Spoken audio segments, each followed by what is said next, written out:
Assalamualaikum warahmatullahi wabarakatuh. Masih bersama saya di channel Arjano Crypto. Yuhu.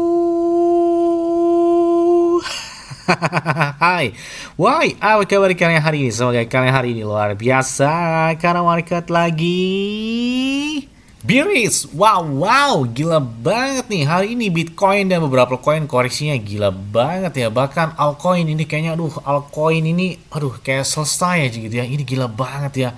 XRP, Ethereum, kemudian hampir rata-rata altcoin itu gila banget. Penurunannya di atas 20%-an. Gila, bayangkan. Ethereum aja hari ini per 24 jam itu turun di atas 20%. XRP 24%. Kemudian Litecoin, Cardano 28%. Ini gila banget ya penurunan di awal Februari. Ini dampaknya luar biasa banget. Apakah ini waktu yang tepat untuk melakukan entry? Kalau kita lihat Bitcoin menggunakan time frame bulanan ya, sejak halving Bitcoin yang kedua di tahun 2016, kalian melihat ya, garis panjang biru adalah pas terjadi halving Bitcoin. Yang mana dampak dari halving Bitcoin itu luar biasa banget kan. Nah, di sini kalian bisa perhatikan di tahun 2016 meskipun terjadi koreksi yang sangat signifikan yaitu menuju ke tahun 2017-nya. Dampak dari Bitcoin halving itu kencangnya jatuh setelah 1 tahun setelahnya, yaitu di tahun 2017-nya. Kemudian kita perhatikan juga di halving Bitcoin yang ketiga, yaitu di tahun 2020, yang mana di sini terjadi koreksi juga, dan hal tersebut sama seperti terjadi di tahun 2025 ini ya. Dan dominan setelah halving Bitcoin itu terjadi 1 tahun setelahnya, Bitcoin selalu mencapai puncak tertinggi sepanjang masanya. Makanya di sini itu dimanfaatkan setelah halving Bitcoin, dampak koreksi bakal terjadi, tapi dominan chartnya itu bakal lebih kenceng banget kita dibandingkan tahun 2024. Hal tersebut kita lihat dari sejarah setelah halving Bitcoin ya, bukan karena dilihat dari hari ini karena lagi bearish, tapi ya masih wajar sih ya, masih 90 ribuan gitu ya, 92 ribu tadi terendahnya saya lihat penurunan terjadi Bitcoin. Kalau masih 85 ribu atau 84 ribu aja itu masih area terendah dari Bitcoin, masih oke. Apalagi yang dominan ini setelah halving Bitcoin terjadi koreksi di awal tahun sebelum mencapai puncak tertinggi lagi untuk di tahun 2025, dampak yang sangat besar. Terus kalau yang tanya, Bang, kira-kira pakai exchange luar apa, Bang? Saya pakai Bitget ya. Kalau kalian udah pakai Bitget, kalian bisa dapatkan juga iPhone 16 Pro Max dan beberapa aset kripto jika kalian melakukan registrasi langsung di link deskripsi video ini. Dan enak aja gitu ya pakai Bitget ini. Trade-nya 0%. Kemudian kita beli hold atau token atau beli Bitcoin atau beli aset kripto itu biasanya kan ada biaya perdagangan. Di Bitget nggak ada gitu ya, jadi enak aja pakai ini. Kemudian deposit dan withdrawnya bisa menggunakan peer to peer, jadi ya tanpa biaya juga. Di saat bearish apalagi lagi bullish ada yang naik hingga puluhan bahkan ratusan persen, jadi enak banget aja gitu ya pakai Bitget. Jangan manfaatkan momen bearish, jangan manfaatkan momen bullish. Jadi jangan FOMO ketika bullish, FOMO lah ketika bearish. Kalau FOMO ketika bullish bukannya cuan malah ngaceng, bukannya untung malah buntung. Makanya kita lihat ya, momen bearish jangan sampai nggak dimanfaatkan, meskipun di situ orang pada panik ya. Nah, di situ itulah kita manfaatkan untuk melakukan entry. Kenapa? Robert Kiyosaki juga dia mengatakan bahwa penulis buku terkenal ya Rich Dad Poor, ya Robert Kiyosaki, dia mengatakan bahwa kehancuran besar sedang terjadi, termasuk pasar saham, kemudian obligasi, real estate, kemudian gold atau emas, perak, bahkan Bitcoin saat ini sedang anjlok. Dia bilang bahkan aset terbaik dunia saat ini sedang dijual ya, banyak yang melakukan penjualan terhadap tersebut dan jutaan orang akan kehilangan pekerjaan. Dan inilah dia bilang, inilah saat terbaik untuk menjadi kaya, jangan jadi pecundang, tetap tenang, jaga diri. Ini perkataan dari Robert Kiyosaki. Dia sebenarnya itu udah memprediksi loh, bahkan market hari ini bakal terjadi turun. Itu diprediksi di Robert Kiyosaki itu sekitar 3 hari yang lalu. Dia mengatakan, ini postingannya pada tanggal 1 Februari kemarin ya, jadi sekitar 3 hari yang lalu dia sudah memprediksi bahwa harga Bitcoin, kemudian gold atau emas, kemudian perak itu kata dia mungkin anjlok. Ini sekitar 1 Februari dia tulis ya. Kata dia mengatakan bagus, kata dia good, akan membeli lebih banyak setelah harga anjlok. Nah, di sini mereka melakukan entry di saat harga turun, dia bilang.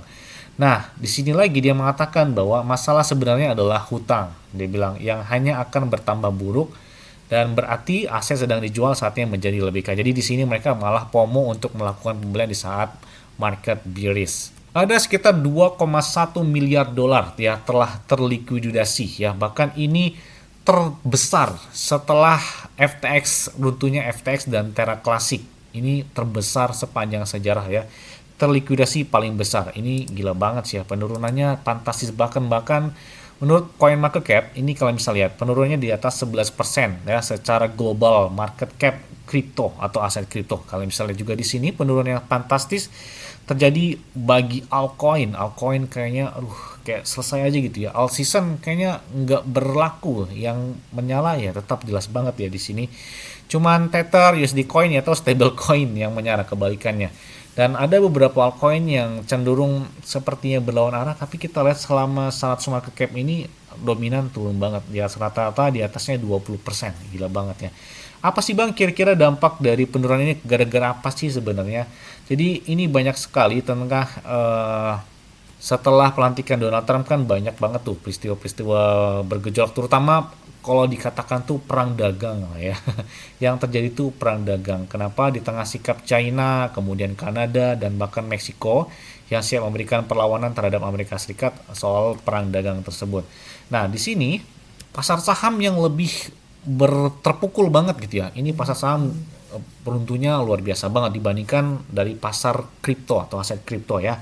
Nah, jadi saat Kanada bergabung dengan Meksiko dalam mengumumkan tarif impor balasan terhadap Amerika Serikat, dan bahkan Perdana Menteri dari Kanada tersebut, ya, si Justin Trudeau mengatakan bahwa Kanada akan memberlakukan tarif 25% pada barang-barang Amerika Serikat, mulai dari minuman hingga peralatan rumah tangga.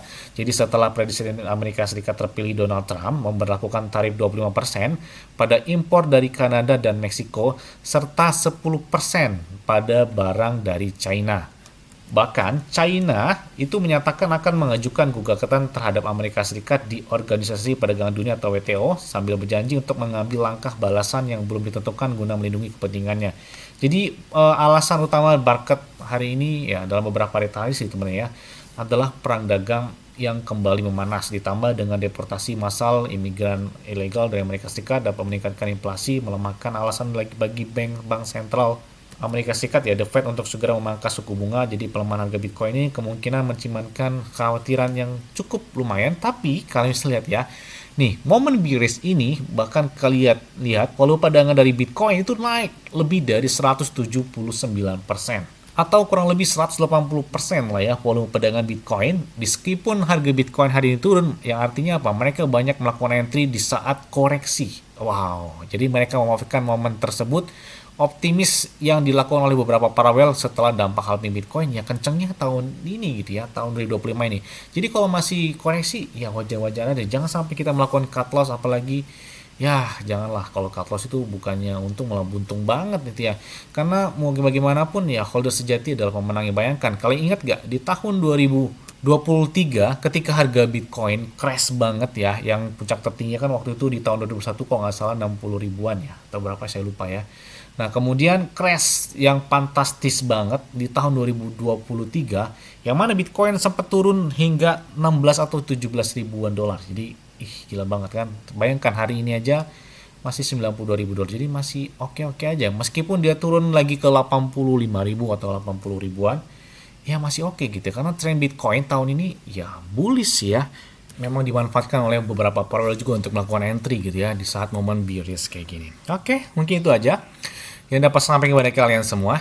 Ingat ya, semuanya disclaimer dan Dior. Kenapa? Karena lingkungan ahli kalian sendiri. Selalu gunakan yang aman dan santai. Jadi apabila market dalam keadaan bearish, bullish dan bagaimanapun, karena tetap tenang dan santai. Terima kasih.